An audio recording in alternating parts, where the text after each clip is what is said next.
Bismillahirrahmanirrahim. Assalamualaikum warahmatullahi wabarakatuh. Semangat pagi anak-anak.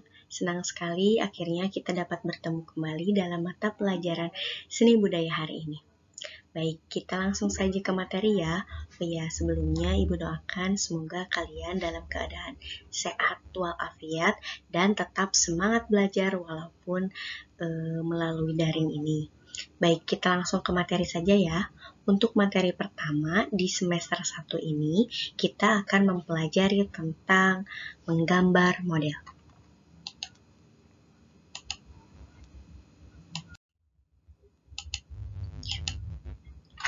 Adapun peta kompetensi pembelajaran pada bab pertama ini, yang pertama ada konsep dan prosedur menggambar model. Kemudian yang kedua ada prinsip menggambar model. Kemudian yang ketiga ada unsur menggambar model. Kemudian yang terakhir ada alat dan bahan. Baik, kita langsung saja ke materi ya. Semangat! Ya, menggambar model. Menggambar model terdiri atas dua secara konsep, yaitu ada model dan menggambar model. Apa itu yang dinamakan dengan model? Model merupakan objek gambar yang menjadi bahan inspirasi dalam kegiatan menggambar model. Jadi model di sini adalah objeknya yang akan digambar dalam bab ini, yaitu menggambar model. Kemudian apa itu menggambar model? Menggambar model merupakan kegiatan menggambar dengan menentukan objek gambar berupa objek 3 dimensi yang digambar atau direkam di atas bidang 2 dimensi dengan ketentuan, kemiripan atau ketepatan, bentuk, serta warna. Jadi model adalah objeknya yang akan digambar, sedangkan menggambar model adalah menggambar objek yang akan kita gambar. Seperti yang tertera pada layar kalian. Kita lanjutkan. Nah, dalam konsep dan prosedur menggambar model berikutnya, ada yang dinamakan dengan objek gambar model atau yang dinamakan dengan model itu sendiri. Objek menggambar model apa saja? Di antaranya adalah objek benda hidup, seperti halnya salah satunya kita, manusia, hewan, tumbuhan, yang dimana itu merupakan ciptaan Allah Subhanahu wa Ta'ala. Dan yang kedua ada benda mati, yang diantaranya yang sering kita gunakan dalam kehidupan sehari-hari. Ada gelas, piring, botol, mangkuk, dan lain-lain. Kalau di sini kan contohnya terpaku pada alat-alat yang sering kita gunakan untuk makan, untuk minum gitu ya. Tapi benda mati di sini sangat luas cakupannya. Jadi kalau ibu di sini mencontohkan gelas, piring, botol, kalian bebas entah itu kaca atau misalnya tempat pensil, tas, meja belajar dan lain sebagainya yang dinamakan dengan benda mati. Selanjutnya ada unsur menggambar model. Apa saja sih unsur menggambar model? Ya, di sini unsur menggambar model terdapat 4. Satu di antaranya adalah komposisi. Ya, mungkin kalian pernah dengar kata ini di semester di kelas 7 pada semester 1.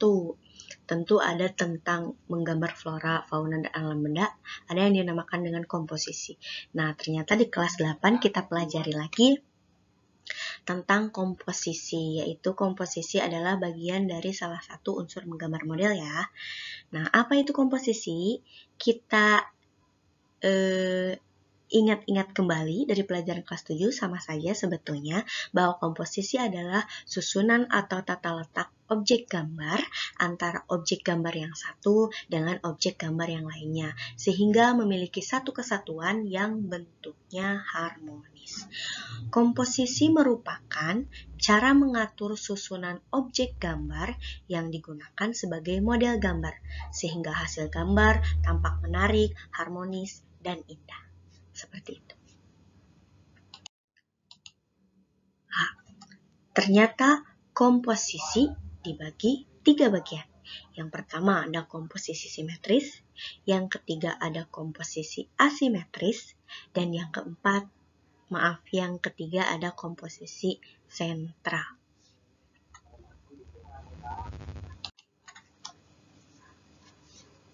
Ya, komposisi simetris adalah susunan atau objek gambar pada posisi seimbang antara sisi kanan dan kiri, baik dalam susunan bentuk maupun objeknya. Jadi kalau simetris harus sama besar, sama panjang, sama tinggi. Itu kalau simetris.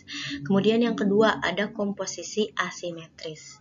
Kalau komposisi asimetris yaitu susunan objek gambar dalam posisi maupun ukuran yang tidak sama antara sisi kanan dan kiri, namun masih tetap memperhatikan proporsi, keseimbangan, dan kesatuan antar objek gambar. Yang ketiga, ada komposisi sentral, merupakan susunan objek gambar pada posisi sentral atau di tengah-tengah bidang gambar sebagai pusat perhatian dengan memperhatikan proporsi bentuk dan model gambar agar tercipta adanya keseimbangan dan kesatuan antar objek gambar. Baik, selanjutnya Ibu akan perlihatkan bagaimana dalam bentuk gambar 3 jenis komposisi ini.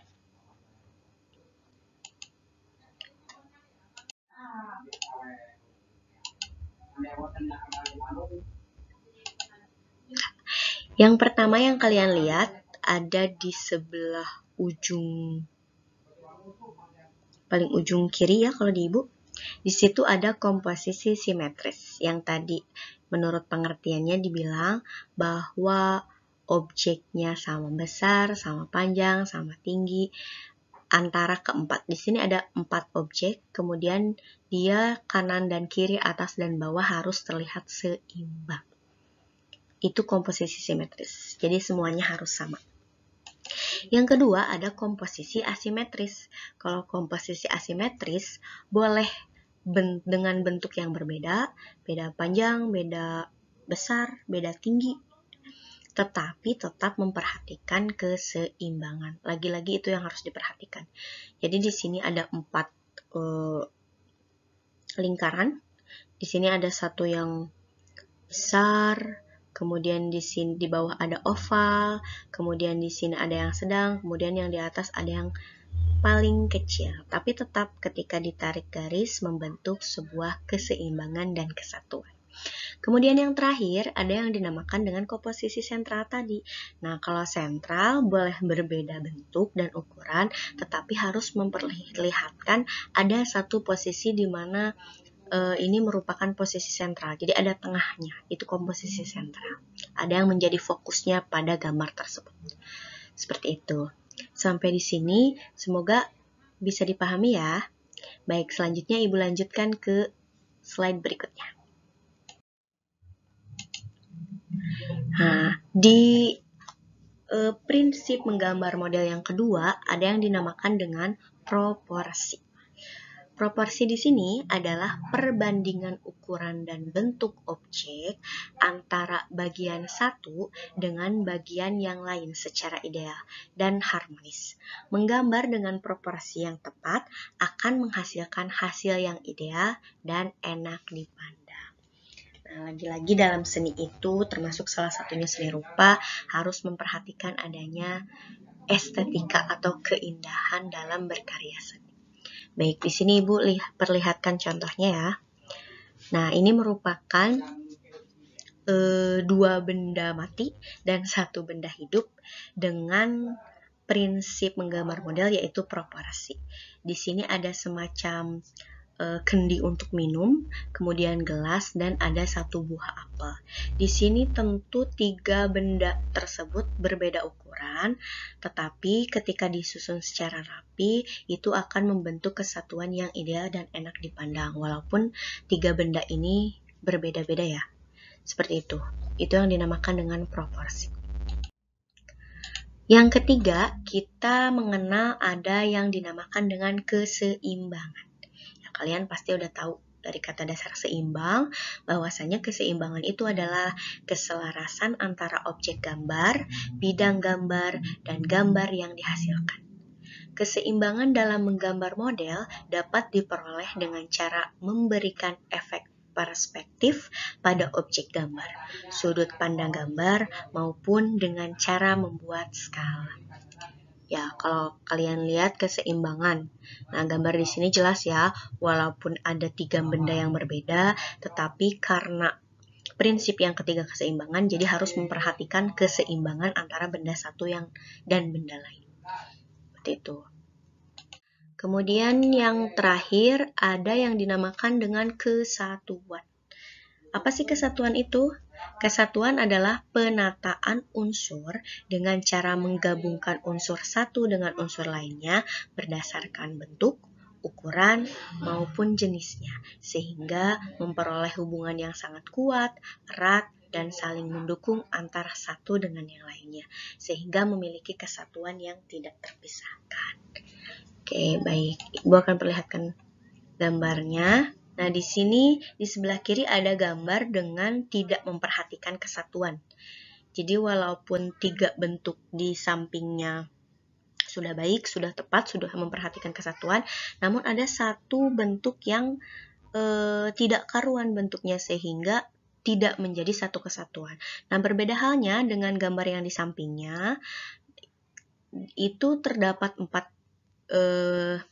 bentuk yang berbeda atau 4 bidang yang berbeda, tetapi karena satu dan lainnya saling berkesinambungan, kemudian memiliki hubungan sehingga terlihat adanya satu kesatuan. Nah, itu adalah 4 prinsip dalam menggambar model. Semoga kalian dapat memahami ya. Baik, sekarang kita lanjut ke yang berikutnya. Nah, tentang unsur seni rupa. Unsur menggambar model sama halnya dengan unsur seni rupa atau unsur menggambar juga. Jadi pada intinya ketika kalian menggambar, kalian juga harus memperhatikan unsur-unsur yang ada pada gambar berikut ini. Yang pertama, unsur yang paling sederhana atau unsur pertama dalam unsur seni rupa atau unsur menggambar model di sini adalah titik. Jadi pada intinya ketika kalian menggambar, setidaknya kalian pernah membuat titik paling sederhana. Kemudian yang kedua ada garis. Ada garis, jadi kalau kalian satukan dari titik-titik itu menjadi sebuah garis ya. Kalian dalam mau membuat bentuk apa, benda apa, pasti membuat garisnya terlebih dahulu. Nah, kemudian setelah garis, kalian akan membentuk suatu bidang, yang dimana bidang ini adalah tampak depan, suatu bentuk yang adanya dari tampak depan saja, seperti halnya lingkaran, kemudian persegi panjang, segitiga, persegi 4, jajar genjang, dan lain sebagainya. Itu yang dinamakan bidang. Jadi bidang itu hanya nampak dari depannya saja. Nah, yang keempat, beda hanya dengan bentuk. Kalau bidang hanya nampak dari depannya saja, kalau bentuk sudah bervolume. Kalau bentuk itu sudah berbentuk dari depannya, dari pinggirnya, dari bawahnya, dan lain sebagainya. Jadi terlihat dari segala arah itu bentuk. Contohnya kubus, kemudian kerucut, kemudian bola. Nah, itu yang termasuk ke dalam bentuk. Ya, semoga kalian dapat membedakan ya antara bidang dan bentuk. Kemudian yang kelima, ada yang dinamakan ruang. Nah, kalau ruang ini, kalau tadi bentuk sudah ada isinya, kalau ruang di sini sudah semakin jelas. Jadi ada volumenya, ada isinya, itu ruang. Nah, kemudian yang keenam ada warna. Di situ warna ada yang dinamakan dengan warna primer, ada warna sekunder, dan ada warna tersier. Warna primer itu termasuk warna dasar yang dimana disebutnya dengan MBK atau disingkat dengan MBK, yaitu merah, biru, dan kuning. Itu 3 warna dasar yang mungkin ketika kalian menggambar wajib kalian punyai. Kemudian yang kedua ada yang dinamakan dengan warna kalau tadi primer, yang kedua ada warna sekunder. Nah, kalau warna sekunder perpaduan dari 2 warna primer.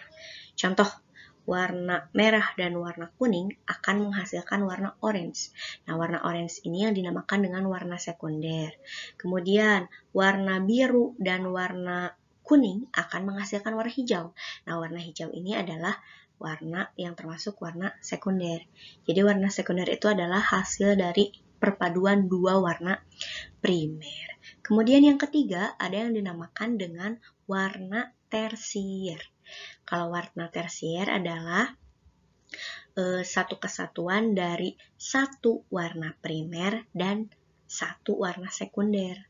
Contohnya merah dan orange disebutnya kalau dalam warna tersier adalah orange kemerah-merahan atau misalnya biru keungu-unguan. Jadi kalau yang tersier hasil dari satu warna primer dan warna sekunder.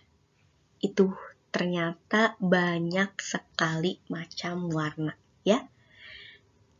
Tolong diingat baik-baik. Kemudian yang kedua terakhir ada tekstur. Tekstur itu halus, kasarnya, bidang, datar. Contoh ketika kalian memegang meja, ketika kalian memegang meja pasti akan ada tekstur yang dihasilkan. Atau misalnya memegang buku, apakah buku menurut kalian halus atau misalnya dalamnya karena masih baru halus. Nah, tekstur itu berkenaan dengan halus atau kasarnya suatu benda. Itu tekstur. Kemudian yang terakhir ada yang dinamakan dengan gelap terang. Seperti namanya, gelap terang tentunya ada bagian benda yang gelap dan ada bagian benda yang terlihat terang. Seperti pada gambar yang bisa kalian lihat, bahwa dalam 3 benda tersebut ada yang bagian terang dan ada yang bagian gelap. Ini biasanya ketika kalian menyimpan di suatu tempat yang mungkin terdapat cahaya, pasti benda tersebut ada yang bagian terang dan ada yang bagian gelap. Nah, itu biasanya menggunakan teknik arsir, tapi kita belum ke situ ya. Kita baru akan mengenal dari unsur seni rupa itu. Tolong diingat-ingat dan jangan sampai dilupa ya tentang unsur seni rupa tersebut.